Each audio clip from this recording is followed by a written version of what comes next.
इन्होंने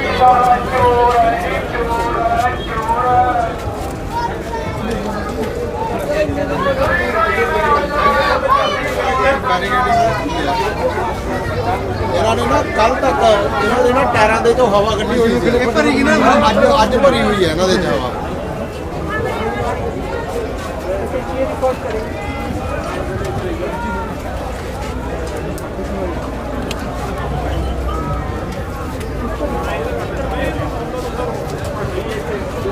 इस वक्त हम लोग सिंघू बॉर्डर पहुंचे हुए हैं और अब जिस तरह से लगातार देखा जा रहा है कि आज 16वें दिन जहां एक तरफ प्रधानमंत्री ने एक प्रोग्राम के जरिए इस बिल की जो है फ़ायदे गिनवाए थे, वहीं दूसरी तरफ आप देखेंगे कि यहाँ इस बॉर्डर को यहाँ अगर आप देखें बैरिगेड्स को कई जो है कतार बैरिगेड्स की और उन बैरिगेड्स को एक मोटी जंजीरों से बांधा गया है।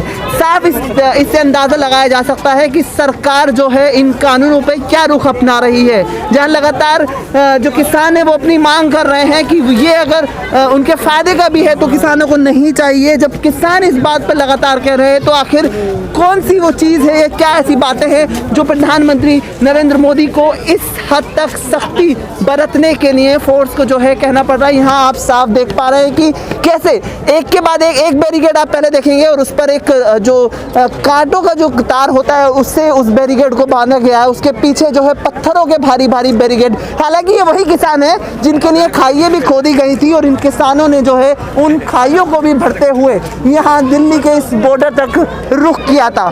उन्हीं किसानों के लिए ये छोटे छोटे जो बहरहाल तो वैसे बहुत बड़े ये आप देखेंगे बैरिकेड हैं यहाँ, लेकिन उनके लिए बहरहाल जब ये यहाँ से दिल्ली की तरफ फिर से अगर रुख करते हैं तो ये बैरिकेड कितनी देर की रुकावट है ये तो आप लोग खुद भी अंदाज़ा लगा सकते हैं।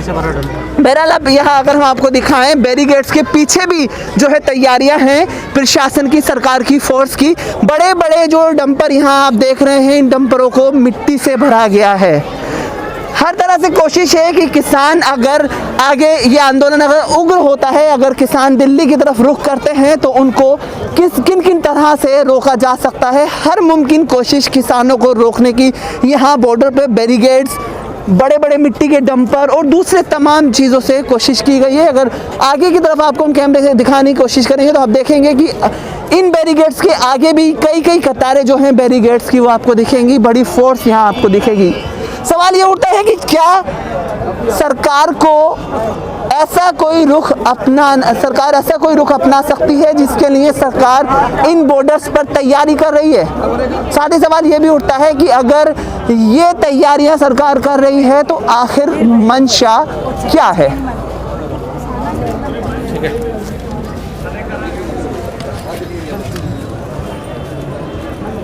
पढ़िया नहीं ਜਾਂ ਸੁਣਿਆ नहीं, मैनू लगता भी उन्होंने साढ़े इतिहास का नहीं पता। साढ़े इतिहास ਜਿਹੜੇ ਸਾਡੇ ਵੱਡੇ ਵਡਾਰੂ ਸਨ ਉਹਨਾਂ ਨੇ ਜਦੋਂ ਦਿੱਲੀ ਫਤਿਹ ਕੀਤੀ ਸੀ, ਜਿਹੜੇ ਤਖਤ ਦੇ ਉੱਤੇ ਬਹਿ ਕੇ ਔਰੰਗਾ ਹੁਕਮ ਕਰਿਆ ਕਰਦਾ ਸੀ, ਜਿੱਥੇ ਸਾਡੇ ਮਹਾਰਾਜ ਦੀਆਂ ਸ਼ਹੀਦੀਆਂ ਪ੍ਰਾਪਤ ਹੋਈਆਂ, ਉਸ ਤਖਤ ਨੂੰ ਪੱਟ ਕੇ ਜੱਸਾ ਸਿੰਘ ਰਾਮਗੜੀਆ ਨੇ ਇਥੋਂ ਗੱਡਿਆਂ ਦੇ ਲੱਦ ਕੇ ਧੂ ਕੇ ਜਾ ਕੇ ਹਰਮੰਦਰ ਸਾਹਿਬ ਦੀ ਪਰਿਕਰਮਾ ਚਲਾਇਆ। पर अज असी इस मोदी सरकार को दसना चाहते हैं भी जे 3 कानून तू वापस ना कीते तेरे इस बंगले नूं असी अपनी ट्रैक्टर ट्रालियां दे मगर संगलां नाल बन के धू के पंजाब च ले जाएंगे। बंदा बन जा, चंगी गल है, इहनूं वापस ले लै। वो भी उस आदमी का तख्त लेके गए।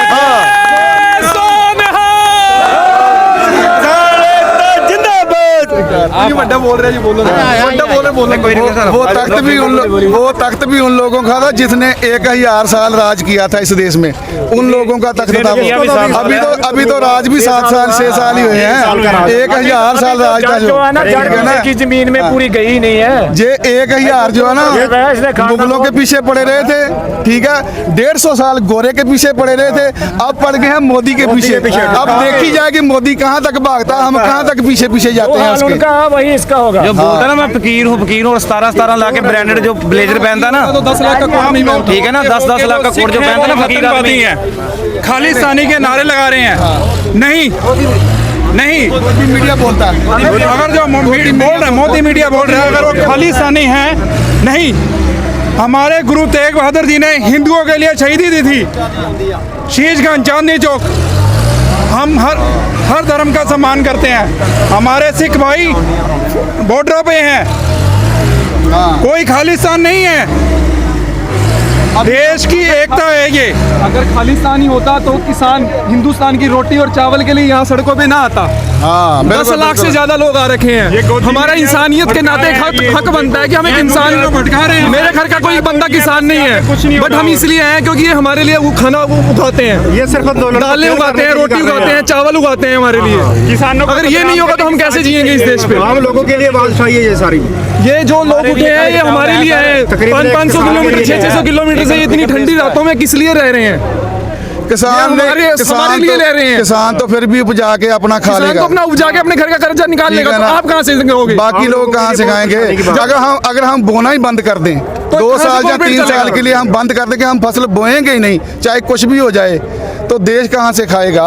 हम तो फिर भी अपना छोटे छोटे खेत उगा के अपने लिए बना लेंगे कुछ ना कुछ, ठीक है ना? तो बाकी जो देश है वो कहाँ से खाएगा? अभी इसको समझना ही पड़ेगा, और चाहे इन्हें कुछ ये भी नहीं हो समझ आता जाए। अगर ये समझना उगाएंगे ही नहीं पड़ेगा। तो कोई भी कॉर्पोरेट घराना भी नहीं चलेगा। हाँ बिल्कुल, हर पूरे एक चीज हिंदुस्तान में सिर्फ 4 ही लोग हैं बनाने के लिए जिनके पास दिमाग किसान होनी है। ये चाहिए, जो लोग हैं खेती होनी बेवकूफ चाहिए, हैं बिना सभी। खेती का कुछ नहीं चलेगा। सरकार का किसानों को सपोर्ट नहीं दिख रहा। सरकार के खिलाफ ही तो ये प्रोटेस्ट है और सरकार ही जो इनका विरोध कर रही है। ये जिसको आज बोल रहे हैं ये मंत्री संतरी जितने उनके बोल रहे हैं कि ये उग्रवादी हैं, मार्क्सवादी हैं, माओइस्ट हैं। अब मैं रोज टीवी में देख रहा हूँ इनका हाल कि क्या क्या बोल रहे हैं। और आप लोग जो मीडिया वाले हो, आपके सामने ही है कौन से जो नशे के इल्जाम लगाए गए पंजाबियत के ऊपर, वो भी आपके सामने है। अब हरियाणा वालों को अलग करने की कोशिश की, वो भी नहीं इनसे हुए। हरियाणा पूरा खड़ा हुआ है इनके साथ, उधर यूपी स्टेट खड़ी हो गई है। आस्ता आस्ता जो किसान हैं जिनकी ज़मीनें खुस रही हैं, जिनका नुकसान हो रहा है, उनकी अगर कोई सुनने वाला नहीं है तो सरकार इनके पक्ष में कहाँ है?